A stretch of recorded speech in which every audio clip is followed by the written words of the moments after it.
A pleasant good morning everyone. So welcome back to our channel and as well as our class. So today in this session we are going to mainly concentrate on the one of the important topic of social studies of 10th class. So that is about the people and migration. So people and migration is the topic today we are going to cover in that one. So actually this people and migration it belongs to 10th class social studies paper 1 eighth lesson. Okay, so generally sixth lesson is people, seventh lesson is people and settlement, eighth lesson is people and migration. So without wasting time we shall enter into the session. So first of all we have to understand what is the meaning of people and migration. So people అంటే general గా మనకి ప్రజలు అంటే మనమే అంటే people ఇది తెలిసిందే. But here we have to understand one more important word migration. Okay, people and migration, ప్రజలు మరియు migration. First of all you have to understand what is the meaning of migration. అసలు మైగ్రేషన్ అంటే ఏంటి? So generally migration తెలుగులో మనం దీన్ని వలస వెళ్ళడం అని చెప్తుంటారు. వలస అంటే వలస కార్మికులు అని చెప్తుంటారు. ఏదైనా ఒక పని నిమిత్తం లేదా వ్యాపార నిమిత్తం అవ్వచ్చు, లేదా ఎడ్యుకేషన్ పాయింట్ ఆఫ్ వ్యూ అవ్వచ్చు, ఎంప్లాయ్మెంట్ పాయింట్ ఆఫ్ వ్యూ అవ్వచ్చు. సో ఏదైనా ఒక పని నిమిత్తం ఒక ప్రాంతం నుంచి ఇంకో ప్రాంతానికి వలస వెళ్ళేదాన్ని మనం మైగ్రేషన్ అని చెప్తుంటాం. అలాగే people and migration. Okay, so ప్రజలు మరియు వాళ్ళు వెళ్ళే వలసలు అంటే వాళ్ళు వెళ్ళే ఒక మూమెంట్ అని అర్థం అండి. So now you can define the migration is nothing but so the movement of people from one area to other area or the movement of people from one region to other region. అంటే ఒక ప్రాంతం నుంచి ఇంకో ప్రాంతానికి ప్రజలు వలస వెళ్ళేదాన్ని మనం మైగ్రేషన్ అని చెప్తాం. So that is the first concept. Already I have written here. So the meaning of migration, the first concept we have covered is meaning of migration. అసలు మీనింగ్ అంటే ఇప్పుడు తెలుసుకున్నాం కదండి, అసలు మైగ్రేషన్ అంటే ఏంటో ఇప్పుడు మనం చెప్పుకున్నాం. So once again I would like to revise the heading. So migration is nothing but the movement of the people. Movement అంటే కదలిక, చలనం అంటే కదలడం. Okay, the movement of people from one area to other area or the movement of the people from one region to other region. Such type of movement is known as migration. Is clear or not? So that is about the first topic, that is about the meaning of migration. So the second topic is about the types of migration. So ఇప్పుడే మనం చెప్పుకున్నాం ప్రజలు వెళ్తారు, వలస వెళ్తారు అని చెప్పుకున్నాం. అయితే అటువంటి మైగ్రేషన్లో ఎన్ని టైప్స్ ఉన్నాయి? So what are the different types of migration అని చెప్పుకుంటూ వెళ్తే మనకి so migration can be broadly classified in two categories. Listen carefully. So ఇటువంటి మైగ్రేషన్ అనేది it is broadly classified in two categories. మరి ఆ టూ కేటగిరీస్ ఏంటి అంటే what are the two types of migrations అంటే ఫస్ట్ది internal migration and second one international migration. So first migration మనం ఏమని పిలుస్తామండి? Internal migration. ఇంటర్నల్ అంటే విత్ ఇన్ ద కంట్రీ, అంటే ఒక దేశం లోపలే. For example if you take our ఇండియాలో ఉన్నటువంటి 29 స్టేట్స్లో ఒక స్టేట్ నుంచి ఇంకో స్టేట్కి వెళ్ళొచ్చండి. So there is no any such type of restriction. అంటే వాళ్ళ మీద ఎటువంటి అడ్డంకులు ఉండవు. ఒకవేళ వాళ్ళు దేశం దాటి కనుక వెళ్ళాల్సి వస్తే మాత్రం వాళ్ళకి వీసాలు కానీ పాస్పోర్ట్లు కానీ అవసరం ఉంటుంది తప్ప. So within the country వాళ్ళు కనుక మూమెంట్ కనుక జరిగితే so for such type of moment passports and visas are not at all required. So such type of migration is called internal migration. Means if the migration takes place within the country లోపలే. For example మన ఆంధ్రప్రదేశ్ ఉంది, ఆంధ్రప్రదేశ్ నుంచి తమిళనాడు వెళ్ళొచ్చు, ఆంధ్రప్రదేశ్ నుంచి మహారాష్ట్ర వెళ్ళొచ్చు, ఆంధ్రప్రదేశ్ నుంచి కర్ణాటక వెళ్ళొచ్చు, ఆంధ్రప్రదేశ్ నుంచి గోవా వెళ్ళొచ్చు, మహారాష్ట్ర వెళ్ళొచ్చు, నార్త్ ఇండియా వెళ్ళొచ్చు. సో ఇలాగ ఏంటంటే if the migration takes place within the country itself it is called as the internal migration. Second one ఏం చెప్పుకున్నాం? International migration. So what is the meaning of international migration అంటే if the migration takes place from one country to other country. ఇందాక ఏం చెప్పుకున్నాం? With in the country అని చెప్పుకున్నాం. ఇప్పుడు అలా కాదు, ఒక కంట్రీ నుంచి ఇంకో కంట్రీ. ఫర్ ఎగ్జాంపుల్ ఇండియా నుంచి కెనడాకి వెళ్ళే వాళ్ళు ఉంటారు, ఇండియా నుంచి యూఎస్ఏకి వెళ్ళే వాళ్ళు ఉంటారు, ఇండియా నుంచి మెక్సికోకి వెళ్ళే వాళ్ళు ఉంటారు, ఇండియా నుంచి చైనా వెళ్ళే వాళ్ళు ఉంటారు, ఇండియా నుంచి బంగ్లాదేశ్ వెళ్ళే వాళ్ళు ఉంటారు, ఇండియా నుంచి ఇండోనేషియా వెళ్ళే వాళ్ళు ఉంటారు, అలా ఇండియా నుంచి జర్మనీ వెళ్ళే వాళ్ళు ఉంటారు. సో ఇప్పుడు అలా చెప్పుకుంటూ వెళ్తే if the migration takes place from one country to other country, ఒక కంట్రీ నుంచి ఇంకో కంట్రీ కనుక మైగ్రేషన్ కనుక జరిగితే దాన్ని మనం ఇంటర్నేషనల్ మైగ్రేషన్ అంటాం. So these are the two types of migration. So what are the two types అంటే ఒకటి internal migration, second one international migration. So internal migration can be defined as if the migration takes place within the country itself it is called as internal migration, and if the migration takes place from one country to other country such type of migration is known as international migration. You got it or not? So that is about the second concept. So I hope it is clear to everyone, the first and second concept, that is about the meaning of migration and types of migration. Got it or not? So if you go to the third topic, you just observe that one heading, how migration takes place. అసలు migration అని చెప్తున్నాం, అసలు migration ఎలా జరుగుతుంది. For example ఇందాక just in the recently you have covered that types of మైగ్రేషన్లో మనకి internal, international అని చెప్పి రెండు ఉంటాయని చెప్పుకున్నాం. ఒక ఫర్ ఎగ్జాంపుల్ ఇంటర్నేషనల్ పక్కన పెట్టండి, ఇంటర్నల్ తీసుకున్నాం. ఫర్ ఎగ్జాంపుల్ ఇంటర్నల్ అంటే ఏం చెప్పుకున్నాం, if the migration takes place within the country, మన ఇండియా లోపల ఎక్కడి నుంచి అయినా ఎక్కడికి జరిగితే దాన్ని మన ఇంటర్నల్ మైగ్రేషన్ ఉంటుంది. సో ఇప్పుడు అటువంటి ఇంటర్నల్ మైగ్రేషన్లో how the migration takes place ఎలా జరగచ్చు, ఇంటర్నల్లోనే మళ్ళీ ఆ క్లాసిఫికేషన్స్ ఏంటి అనేది మనకి చెప్తున్నాను. హౌ మైగ్రేషన్ టేక్స్ ప్లేస్ అంటే ఒక దేశంలో, అంటే ఒక కంట్రీలో మైగ్రేషన్ ఎలా జరుగుతుంది. ఒక కంట్రీలో అంటే ఏంటి, ఇంటర్నలే కదండి, అవునా కదా. కాబట్టి ఇంటర్నల్ మైగ్రేషన్లో ఎన్ని విధాలుగా జరుగుతుంది, హౌ మైగ్రేషన్ టేక్స్ ప్లేస్ అని మనం చూస్తే, సో జనరల్లీ మైగ్రేషన్ అనేది ఇంటర్నల్గా 4 టైప్స్లో జరుగుతుంది. Listen carefully, okay. ఇంకొంచెం డెప్త్కి వెళ్తే ఇంటర్నల్ మైగ్రేషన్ అంటే ఒక కంట్రీ లోపలే మైగ్రేషన్ మళ్ళీ 4 టైప్స్లో ఉంటుందండి, ఓకే. మరి ఆ 4 టైప్స్ ఏంటంటే, సో ఫస్ట్ వన్ రూరల్ నుంచి రూరల్కి వెళ్ళేవాళ్ళు, అంటే గ్రామీణ ప్రాంతం నుంచి గ్రామీణ ప్రాంతంలోకి మారేవాళ్ళు. అంటే for example one village side to other village side, అంటే రూరల్ టు రూరల్ అని చెప్తాం. అలా కాకుండా సెకండ్ది రూరల్ నుంచి అర్బన్. అర్బన్ ఏరియా అంటే ఏంటంటే పట్టణ ప్రాంతాలు, అంటే రూరల్ నుంచి రూరల్ ఒకటి, రూరల్ నుంచి అర్బన్ ఒకటి, అంటే గ్రామీణ ప్రాంతం నుంచి పట్టణ ప్రాంతం. అలాగే థర్డ్కి వచ్చేటప్పటికి అర్బన్ నుంచి అర్బన్ వెళ్ళే వాళ్ళు ఉంటారు, అంటే ఒకే సిటీ నుంచి ఇంకో city. For example Hyderabad to Mumbai కానీ, హైదరాబాద్ టు చెన్నై కానీ, హైదరాబాద్ టు బెంగళూరు కానీ, అలా చెప్పుకుంటే అర్బన్ టు అర్బన్ అవుతుంది. అలా కాకుండా అర్బన్ టు రూరల్ కూడా ఉంది. సో ఇప్పుడు మనం చెప్పుకుంటే మనకి 4 టైప్స్ ఆఫ్, అంటే ఈ 4 మైగ్రేషన్స్ కూడా మనకి కంట్రీలోనే మనం అబ్జర్వ్ చేస్తాం, అవును కదా. అంటే ఇంటర్నల్ మైగ్రేషన్లోనే again it is subdivided into 4 categories, rural to rural, rural to urban, urban to urban, urban to rural. So these are the 4 types in which the migration can be taken place through the internal process. Right or not? So దాన్ని మనం how migration takes place అనే concept లో మనం cover చేస్తాం. Got it or not? So the next one is about the various reasons for migration. అసలు ఇప్పుడు ప్రజలు ఎందుకు వెళ్తారు, అది మెయిన్ పాయింట్ అండి. అసలు ఈ మొత్తం కాన్సెప్ట్కి మెయిన్ హార్ట్ ఇక్కడ ఉందండి, వేరియస్ రీజన్స్ ఫర్ మైగ్రేషన్. అసలు ప్రజలు ఎందుకు వెళ్ళాల్సి వస్తుంది, అసలు ప్రజలు వలస ఎందుకు వెళ్తారు, so what is the various reasons అని చెప్పుకుంటూ పోతే చాలా రీజన్స్ ఉంటాయి. ఫర్ ఎగ్జాంపుల్ కొంతమందికి ఎడ్యుకేషన్ నచ్చకపోవచ్చు, అంటే ఫర్ ఎగ్జాంపుల్ ఒక ప్రాంతంలో ఎడ్యుకేషన్ సరిగ్గా లేదు, వాళ్ళకి విద్యకు సంబంధించిన సదుపాయాలు ఏమీ సరిగ్గా నచ్చలేదు, కాబట్టి ఖచ్చితంగా మైగ్రేట్ అవుతారు. అంటే పిల్లల్ని భవిష్యత్తును దృష్టిలో పెట్టుకుని లేదా వాళ్ళ యొక్క జీవితం బాగుండని చెప్పి ఆశిస్తూ ఎడ్యుకేషన్ పాయింట్ ఆఫ్ వ్యూలో వెళ్ళచ్చు.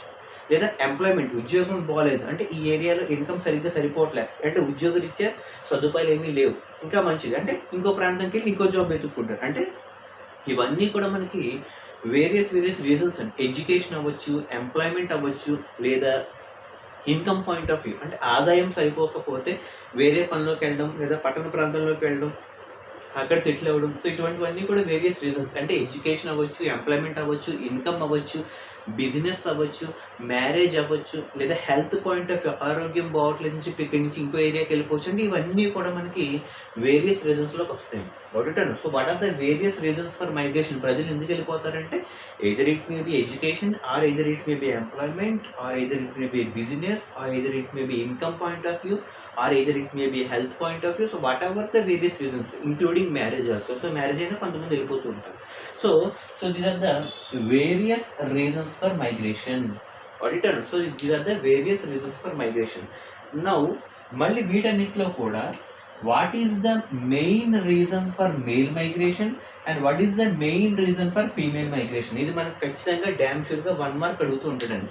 పురుషులు ఎక్కువగా ఎందుకు మైగ్రేట్ అవుతూ ఉంటారు, స్త్రీలు ఎక్కువగా ఎందుకు మైగ్రేట్ అవుతూ ఉంటారు, అలా మైగ్రేట్ అయితే what would be the main reason? అదే ఇక్కడ చూడండి, main reason for male migration, main reason for female migration.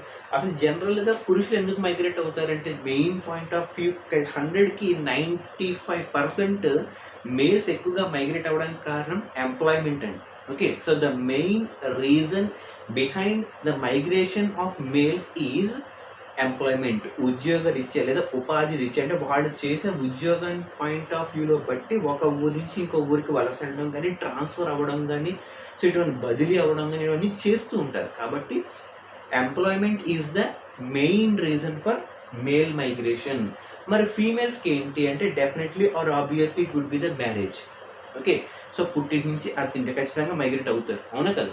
కాబట్టి what is the main reason for male migration and what is the main reason for female migration అంటే employment is the main reason for male migration and whereas marriage is the main reason for female migration. So ఖచ్చితంగా examination point of వ్యూలో అడిగే chance ఉందని ఖచ్చితంగా. What it or. So the next one very very important and this time we are expecting in the public very very important concept that is about the Immigration Act. So మీరు క్లియర్గా observe చేస్తే spelling కూడా మీకు అర్థం ఉంచుకోండి. Emigration, EMIGRATION, emigration act. అసలు emigration act అంటే ఏంటి, అసలు ఇది ఏ సంవత్సరంలో చేశారు, అసలు దేని గురించి చెప్తుంది, అది తెలుసుకుంటే సరిపోతుంది. So we have to know what is the meaning of emigration act. So యాక్చువల్గా ఇక్కడ మనకి తెలుస్తుంటుంది ఎమిగ్రేషన్ యాక్ట్ అన్నది మనకి ఇండియన్ గవర్నమెంట్ 1983లో చేయడం జరిగిందండి. So in the year of 1983 Indian government has made an act called emigration act. So దాన్ని మనం ఏమంటాం, ఎమిగ్రేషన్ యాక్ట్ అని చెప్తాం. అది ఎమిగ్రేషన్ యాక్ట్ వల్ల యొక్క ఇంపార్టెన్స్ ఏంటి, what is the significance of this emigration act అని చెప్తే, ఎమిగ్రేషన్ అంటే మనకి మన దేశం నుంచి వేరొక దేశానికి మైగ్రేట్ అయినప్పుడు ఆ ఎవరైతే మైగ్రేట్ అయ్యారో సో వాళ్ళ యొక్క ఎంప్లాయ్మెంట్ని, వాళ్ళ యొక్క మైగ్రేషన్ని దగ్గరుండి చూసే బాధ్యత ప్రకారంగా చేసినటువంటి యాక్ట్ ఎమిగ్రేషన్ యాక్ట్ అని చెప్తుంది. What it is. So once again I would like to recollect that one. Immigration Act is nothing but it was the act which was made by Indian government in the year of 1983 in order to undertake or in order to monitor the migration and employment. అంటే ఎవరైతే వలస వెళ్తారో, for example India నుంచి యూఎస్ఏకి వెళ్ళారు కొంతమంది, ఆ India నుంచి యూఎస్ఏకి వెళ్ళినటువంటి migration and as well as వాళ్ళ యొక్క ఎంప్లాయ్మెంట్, అంటే మైగ్రేషన్ ప్లస్ ఎంప్లాయ్మెంట్ని దగ్గరుండి మానిటర్ చేసి టేక్ ఓవర్ చేసే act emigration act. Got it అనండి. సో డెఫినెట్గా 1 మార్క్ క్వశ్చన్ అడుగుతాడండి. సో డిఫైన్ ఎమిగ్రేషన్ యాక్ట్ అని అడుగుతాడు, లేదా in which year the emigration act was made అని అడుగుతాడు. సో ద రెండింటికి ఆన్సర్ ఎలా స్టార్ట్ చేయాలంటే emigration act was made in the year of 1983 by Indian government and according to this Immigration Act, this act will monitor or take care the responsibility of migration and employment of the foreigners. అంటే మన India నుంచి foreign కంట్రీకి వెళ్ళినటువంటి migrants ఎవరైతే ఉన్నారో ఆ migrants యొక్క migration and ఎంప్లాయ్మెంట్ని చూసే బాధ్యత immigration act. It was made in 1983. Got it or not? So the next concept is very very important and 100% chance of asking. So listen carefully. The next coming topic is about the remittances. Okay, so ఇక్కడ కొత్త word అండి, but చాలా simple topic. Remittances అని చెప్తాను, REMITTANCES, remittances. అసలు remittances అంటే ఏంటి? For example మీ అందరికీ తెలుసు, సో మన ఇండియాలో ఉన్నటువంటి 29 స్టేట్స్లో మనకి హయ్యెస్ట్ లిటరసీ ఉన్నటువంటి స్టేట్ కేరళ, అవునా కదా. So out of 29 states in India, Kerala is the state which is having the highest literacy percentage or highest literacy rate among all the 29 states. అయితే ఇప్పుడు అటువంటి లిటరసీ ఎక్కువగా ఉంది అంటే అక్షరాస్యత బాగా ఉన్నట్టు అనుకుంటున్నాను. అంటే లిటరసీ రేట్ ఎప్పుడైతే బాగుంటుందో ఖచ్చితంగా ఎంప్లాయ్మెంట్ ఆపర్చునిటీస్ కూడా బాగా వస్తాయి. అంటే ఏ రాష్ట్రం అయితే బాగా అక్షరాస్యతలో ముందుంటుందో ఆ రాష్ట్రం ప్రజలకే ఉద్యోగాలు ఎక్కువ వస్తుంటాయి, అవునా కదా. ఫర్ ఎగ్జాంపుల్ కేరళ స్టేట్ తీసుకున్నాం, ఈ కేరళ స్టేట్లో లిటరసీ పర్సంటేజ్ బాగుంది అంటే అక్కడ లిటరసీ లెవెల్స్ బాగుంటే ఖచ్చితంగా ఎంప్లాయ్మెంట్ ఆపర్చునిటీస్ కూడా ఎక్కువ వస్తుంటాయి. ఎప్పుడైతే ఈ ఎంప్లాయ్మెంట్ ఆపర్చునిటీస్ వస్తూ ఉంటాయో ఖచ్చితంగా పీపుల్ అన్న వాళ్ళు ఖచ్చితంగా ఫారిన్ వెళ్ళడానికి ట్రై చేస్తూ ఉంటారు, అవునా కదా. సో అలాగా ఎడ్యుకేషన్ పాయింట్ ఆఫ్ వ్యూలో బేస్ చేసుకుని ఎంప్లాయ్మెంట్ పాయింట్ ఆఫ్ వ్యూలో కనుక మైగ్రేట్ అయ్యి సో వాళ్ళ యొక్క ఏ ప్లేస్కి అయితే వెళ్ళారో, ఫర్ ఎగ్జాంపుల్ ఇండియాలో ఉన్నటువంటి కేరళలో ఉన్నటువంటి ఒక పర్సన్ యూఎస్ఏ అమెరికాకి వెళ్ళాడు అనుకోండి. సో యాక్చువల్గా అమెరికాకి వెళ్ళి అక్కడ పనిచేస్తున్నాడు, అక్కడ పనిచేసి తను సంపాదించినటువంటి డబ్బు అమౌంట్ ఏదైతే ఉందో ఆ అమౌంట్ని వాళ్ళ యొక్క డెస్టినేషన్ ప్లేస్ నుంచి పంపిస్తారు, అవునా కదా. సో వాళ్ళ యొక్క మెయిన్ ప్లేస్ ఏముందండి ఇక్కడ కేరళ. అంటే వాళ్ళు ఎక్కడి నుంచి వలస వెళ్ళి అమెరికాలో సెటిల్ అయ్యి కష్టపడి సంపాదించిన డబ్బులో కొంత భాగం తల్లిదండ్రులు అయినటువంటి కేరళలో ఉంటున్నటువంటి ఫ్యామిలీకి ఎంతో కొంచెం పంపిస్తూ ఉంటారు, అవునా కదా. So the amount that is spent or the amount that is being sent by the migrants to the destination places, అంటే వాళ్ళు ఎక్కడైతే పనిచేస్తున్నారో పనిచేస్తున్న ప్లేస్ నుంచి వాళ్ళు ఉన్నటువంటి యాక్చువల్ నేటివ్ ప్లేస్కి పంపించినటువంటి అమౌంట్ అండి. ఆడిటర్ అంటే ఇక్కడ మనం గుర్తుపెట్టుకోవాల్సిన 2 వర్డ్స్, ఒకటి నేటివ్ ప్లేస్, ఒకటి డెస్టినేషన్ ప్లేస్. డెస్టినేషన్ ప్లేస్ అంటే వాళ్ళు ఎక్కడో యూఎస్ఏలో ఉన్నారు డెస్టినేషన్, ఆ డెస్టినేషన్ నుంచి నేటివ్ ప్లేస్ అయినటువంటి కేరళకి అంతకు పంపిస్తున్నారు. So that places is called, అంటే ఆ ప్లేస్ నుంచి ప్లేస్కి పంపించినటువంటి అమౌంట్ని we are calling it as remittances. అందుకే మీకు ఎగ్జాంపుల్గా చెప్పాను. So that amount is called as remittances. అలాగే ఇండియాలో ఉన్నటువంటి 29 స్టేట్స్లో Kerala is the only state which is having higher remittances. ఇది కూడా మనకి 1 మార్క్ క్వశ్చన్లో అడుగుతాడండి. సో మనకు ఉన్నటువంటి 29 స్టేట్స్లో కేరళ స్టేట్కి మనకి హయ్యెస్ట్ అమౌంట్ ఆఫ్ రెమిటెన్సెస్ అన్నవి, అంటే ఫారిన్ కంట్రీస్ ఉన్నటువంటి మన ఇండియన్స్ అక్కడ సెటిల్ అయ్యి వాళ్ళ యొక్క డెస్టినేషన్ ప్లేసెస్ నుంచి నేటివ్ ప్లేసెస్కి అమౌంట్ పంపిస్తున్నప్పుడు బాగా రిసీవ్ చేసుకున్నటువంటి రాష్ట్రం కేరళ. అంటే కేరళకు వచ్చే ఆదాయంలో 1/5 ఆఫ్ ద ప్రాఫిట్ దేని ద్వారా వస్తుందంటే రెమిటెన్సెస్ ద్వారానే వస్తుంది. అంటే the only state which is having higher remittances ఏంటంటే కేరళ. అది ఏ విధంగా వస్తుందంటే 1/5 ఆఫ్ ద టోటల్ ఇన్కమ్. అంటే కేరళ ప్రభుత్వానికి వచ్చే ఆదాయంలో 1/5 of the income is getting through only remittances. So what is the meaning of remittances అంటే ఫైనల్గా డెఫినేషన్ అడుగుతుంటాడని. So what is the meaning of remittances అంటే the amount or the money that is sent by the migrants from their destination places to their native places. That amount or money is called remittances. So in India, Kerala is the state having higher amount of remittances. So 1/5 of the Kerala income is getting through remittances only. Got it or not? So the next concept is about the seasonal migration and NCRL. Seasonal migration పేరులోనే ఉందండి. Seasonal migration అంటే ఒక short time, అంటే ఒక temporary time base చేసుకుని ఒక ప్రాంతం నుంచి ఇంకో ప్రాంతం, ఫర్ ఎగ్జాంపుల్ ఒక 3 months కోసమో 6 months కోసమో లేదా ఒక 3 to 5 months కోసమో కాంట్రాక్ట్ పుచ్చుకొని ఒక ప్రాంతం నుంచి ఇంకో ప్రాంతానికి వెళ్తూ ఉంటారు పనిచేయడానికి. ఫర్ ఎగ్జాంపుల్ మనకి ఈ ఇటుక పరిశ్రమల్లో పనిచేయడం లేదా ఇటుకలు తయారు చేయడం లేదా ఒక కూలీ పని కోసం ఒక రాష్ట్రం నుంచి ఇంకో రాష్ట్రానికి వలస వెళ్ళి అక్కడ కన్స్ట్రక్షన్తో పూర్తయ్యే వరకు ఒక 3-4 months అక్కడ ఉండి మళ్ళీ తిరిగి వస్తూ ఉంటారు. సో అటువంటి వాటిని మనం సీజనల్ మైగ్రేషన్స్ అని చెప్తూ ఉంటుంది. So the migration takes place with a particular time period, అంటే ఒక పర్టికులర్ టైం పీరియడ్ మెన్షన్ చేస్తాం. సో అందుకే దాన్ని మనం సీజనల్ అని చెప్తున్నాం. అంటే సీజనల్ అంటే ఆ పలానా కాలంలో వాళ్ళకి ఆ పని ఉంటుంది. ఫర్ ఎగ్జాంపుల్ సీజనల్ మైగ్రేషన్ అంటే ఏంటి, ఫర్ ఎగ్జాంపుల్ క్రాప్స్ గురించి కూడా చెప్పచ్చు. పంటలు అంటే షుగర్ కేన్ వస్తున్నప్పుడు చెరుకు పంటల్లో పనిచేయడానికి చాలా మంది వాళ్ళు వెళ్తూ ఉంటారు. షుగర్ కేన్ ఏరియాస్ అని చెప్తూ ఉంటాను. ఇక్కడ కనబడుతుంది చూడండి, మీకు షుగర్ బెల్ట్స్ ఆఫ్ మహారాష్ట్ర అని చెప్పి ఒక టాపిక్ ఉంది. ఈ షుగర్ బెల్ట్స్ ఆఫ్ మహారాష్ట్రలో ఎక్కువగా మనకి సీజనల్ మైగ్రేషన్ కోసం, అంటే ఈ షుగర్ కేన్ పండే సీజనల్లో ఎక్కువ మంది ప్రజలు మైగ్రేట్ అయ్యి ఆ ఏరియాస్లో పనిచేస్తారు. సో దాన్ని మనం సీజనల్ మైగ్రేషన్ అని చెప్తూ ఉంటాం. So sugar belts of Maharashtra అనే కాన్సెప్ట్ చెప్పినప్పుడు మీకు అర్థమవుతుంది. సో జనరల్గా దీనికి వచ్చిన హిస్టరీ ఏంటంటే, ఈ మహారాష్ట్ర అనే స్టేట్లో, మహారాష్ట్ర స్టేటే కదండి, అవునా కదా, ఈ మహారాష్ట్రలో ఉన్నటువంటి ఈ ఎంటైర్ స్టేట్లో ఈ ఒక 7 districtsని కలిపి మనం షుగర్ బెల్ట్ ఏరియాస్ అని చెప్తూ ఉంటాం. అంటే అవుట్ ఆఫ్ టోటల్ మహారాష్ట్రలో ఒక 7 districts అంటే 7 జిల్లాలు, అంటే ఒక రాష్ట్రంలో ఉన్నటువంటి మహారాష్ట్రలో 7 జిల్లాలు బాగా షుగర్ కేన్ పండించడంలో టాప్ అండి. ఎందుకంటే out of 100% 70% of the total sugar cane production is from these 7 districts only. మహారాష్ట్రలో ఉన్నటువంటి ఆ 7 జిల్లాల్లోంచి మనకి 70% of the sugar is getting through from Maharashtra from that 7 districts. అందుకని ఆ 7 districtsని కలిపి మనం sugar belt areas of Maharashtra అంటున్నాం. అయితే ఆ 7 districts ఏంటి అని చెప్పుకుంటూ వెళ్తే మనందరికీ తెలిసింది నాసిక్ అని చెప్తుంటాం కదా, అవునా కదా. సో నాసిక్ ఉంది, పూణే, ఓకే, నాసిక్, పూణే, అహ్మద్ నగర్, అహ్మదాబాద్ కదండి, అహ్మద్ నగర్, నాసిక్, పూణే, అహ్మద్ నగర్, సతారి, శాంగ్లీ, షోలాపూర్, కోలాపూర్, ఇవన్నీ కూడా మనకి జనరల్గా పేరు గుర్తుపెట్టుకొని సరిపోతుంది, బట్ గుర్తుపెట్టుకుంటే మంచిదే అండి. ఓకే, సో ఇప్పుడు నేను చెప్పినట్టుగా ఈ 7 areas ఏవైతే ఉన్నాయో, ఫర్ ఎగ్జాంపుల్ నాసిక్, పూణే, అహ్మద్ నగర్, సతారి, శాంగ్లీ, షోలాపూర్, కోలాపూర్, ఈ 7 districtsని కలిపి మనం షుగర్ బెల్ట్స్ ఆఫ్ మహారాష్ట్ర అని చెప్తాం. మహారాష్ట్రలో ఈ 7 జిల్లాల్లో 70% షుగర్ కేన్ బాగా జరుగుతుంది. ఎందుకంటే ఈ 7 areasలో కూడా మనకి దాదాపుగా 186 కోఆపరేటివ్ షుగర్ ఫ్యాక్టరీస్ ఉన్నాయండి. ఎన్ని ఉన్నాయి మనకి?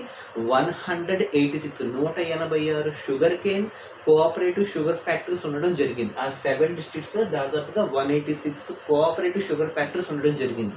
ఇందులో మహారాష్ట్రలో ఈ 186 కోఆపరేటివ్ షుగర్ ఫ్యాక్టరీస్లో చాలా మంది ఆ సీజనల్ మైగ్రేషన్ అంటే ఇక్కడ పని చేయడానికి దాదాపుగా కొన్ని లక్షల్లో వెళ్తూ ఉంటారు. అంటే పని చేసే ఉపాధి కోసం వెళ్ళి అక్కడ సెటిల్ అవుతూ ఆ షుగర్ కేన్ వచ్చే సీజన్ అంతా కూడా వెళ్ళి అక్కడ పని చేస్తూ ఉంటారండి. ఆడిటర్ ఇప్పుడు అర్థమవుతుందని అవునా కదా. సో ఇప్పుడు ఆ షుగర్ బెల్ట్ ఏరియాస్లో ఈ 7 డిస్ట్రిక్ట్స్లో దాదాపుగా 186 కోఆపరేటివ్ షుగర్ ఫ్యాక్టరీస్ ఉన్నాయి. ఈ 186 కోఆపరేటివ్ షుగర్ ఫ్యాక్టరీస్లో దాదాపుగా మనకి 6,50,000 మంది పనిచేస్తూ ఉంటారండి workers. Nearly 6,50,000 workers they migrate from one area to these 7 areas in order to work in the sugar belt areas of Maharashtra during the seasonal migration. Got it or not? So nearly 6,50,000 workers అంటే labours వెళ్తూ ఉంటారండి. ఇందులో దాదాపుగా మళ్ళీ మనకి 2 lakhs వరకు పిల్లలే ఉంటారండి. ఓకే, ఇందులో మళ్ళీ 2 lakhs అంటే దాదాపుగా 6 నుంచి 14 సంవత్సరాల మధ్య ఉన్నటువంటి చదువుకోవాల్సినటువంటి పిల్లలు కూడా వెళ్ళి అక్కడ పనిచేస్తూ ఉంటారు. సో వాళ్ళ యొక్క అప్రాక్సిమేట్ నెంబర్ వచ్చి మనకి 2 lakhs అండి. ఇంకా రిమైనింగ్ 4,50,000 ఉమెన్ కానీ మెన్ కానీ వెళ్ళి పనిచేస్తూ ఉంటారు. సో టోటల్గా 6,50,000 workers they migrate from the surrounding areas of the Maharashtra to the 7 sugar belt areas of Maharashtra to work in 186 cooperative sugar factories in the sugar belt areas of Maharashtra. So ఇంతలా sugar ఎందుకు పండుతుంది, అక్కడ ఏ dam అంటే ఏ water resources వల్ల పండుతుంది అంటే 1970s Koyna dam అని చెప్పి ఒకటి కట్టడం జరిగిందండి. కోయినా KOINA. ఈ కోయినా డ్యామ్ ఎప్పుడైతే కట్టారో ఈ కోయినా డ్యామ్ కట్టిన దగ్గర నుంచి ఈ 7 ఏరియాస్ కూడా షుగర్ కేన్ లో టాప్ మోస్ట్ పొజిషన్ లో ఉన్నాయండి. So what is the name of that dam? Koyna dam. Okay, so దాన్ని మనకి షుగర్ కేన్ కట్టర్స్ అని చెప్తూ ఉంటారు వీళ్ళు. సో ఈ వీళ్ళు దాదాపుగా ఈ 6,50,000 వర్కర్స్ అక్కడికి వెళ్ళి వాళ్ళొక గుడారాలు లాంటివి తయారు చేసుకుని అక్కడే ఉంటారు. అంటే until they complete they seasonal migration, వాళ్ళ యొక్క సీజనల్ మైగ్రేషన్ అయ్యేంత వరకు వాళ్ళు అక్కడే ఉంటారు. ఒక చిన్న గుడారాలు లాంటివి అంటే ఒక బ్యాంబూ మ్యాట్స్ అండ్ స్టిక్స్ వేసి ఒక పోల్స్ తయారు చేసుకుని ఆ కొనికల్ టెంట్ లాంటివి తయారు చేసుకుని అందులో లోపల ఉంటారండి. సో ఆ కొనికల్ టెంట్స్ మనం కోపి అని చెప్తూ ఉంటాం, KOPI. సో దాన్ని మనం ఏమంటున్నాం? KOPI, కోపి అని చెప్తూ ఉంటాం. సో కోపి is nothing but it is a conical tent. ఒక కొనికల్ షేప్ లో తయారు చేసుకున్నట్టు ఒక టెంట్ అని. Okay, the conical shape tent which is made up of bamboo mats and sticks. Okay, so ఈ బ్యాంబూ స్టిక్స్ మ్యాట్స్ అంటే అక్కడ రెండు మనం కలపాలి. ఓకే, ఒక వెదురు కర్రలు బ్యాంబూ స్టిక్స్ తోను ఒక మ్యాట్స్ తో పరిచి ఒక కొనికల్ షేప్ లో ఒక టెంట్ ని తయారు చేసుకుని ఉండేదాన్ని మనం కోపి అని చెప్తున్నాం. ఈ కోపిలో దాదాపుగా మనకి ఈ వర్కర్స్ ఉన్న వాళ్ళు ఒక రెసిడెన్సీస్ అని కూడా చెప్పొచ్చు మనం. అంటే నియర్లీ 6,50,000 వర్కర్స్ అని చెప్తున్నాం. సో వీళ్ళ యొక్క రెసిడెన్సీస్ ని మనం కోపి అని చెప్తున్నాం. సో కోపి is nothing but A conical tent which is made up of bamboo sticks and mats. Okay, that is called as కోపి. వాళ్ళ యొక్క రెసిడెన్సీని కోపి అంటాం. సో వాట్ ఇట్ అన్నారు. సో నెక్స్ట్ వన్ ఒక కొత్త వర్డ్ వస్తుంది, గాడి అండ్ టైర్ సెంటర్. గాడి అండ్ టైర్ సెంటర్. గాడి అండ్ టైర్ సెంటర్ అంటే మనకి ఎప్పుడైతే మనకు ఒక 50 to 100 కోపీస్ కనుక ఉంటుందని మనం గాడీస్ అని చెప్తూ ఉంటాం. వాట్ ఇట్ అన్నారు. కోపి అంటే ఏం చెప్పుకున్నాం? ఒక చిన్న కొనికల్ టెంట్ అని చెప్పుకున్నాం. అటువంటి కొనికల్ టెంట్స్ కనుక 50 నుంచి 100 లోపల ఉంటే దాన్ని మనం గాడి అని చెప్తుంటాం. Gadi is nothing but a group of 50 to 100 kopis is called gadi. అలా కాకుండా 200 to 500 కోపీస్ కనుక ఉంటే దాన్ని మనం టైర్ సెంటర్ అని చెప్తుంటాం. TYRE, tyre centre. సో కోపి, గాడి, టైర్ సెంటర్ డిఫరెన్స్ అర్థమైంది కదండి. ఒకటి అన్నాడు. సో ఈ మూడింటికి మనకి డిఫరెన్స్ తెలియాలండి. అంటే ఈ వర్కర్స్ యొక్క రెసిడెన్సీస్ అని అర్థం సింపుల్ గా. A conical tent which is made up of bamboo mats and sticks is called kopi. And if the kopis are in between 50 to 100, we are calling it as gadi. And if the kopis are in the range of 200 to 500, it is called as a tyre center. Got it or not? So because of the Koyna dam, it is suitable for sugarcane production. So this is the main.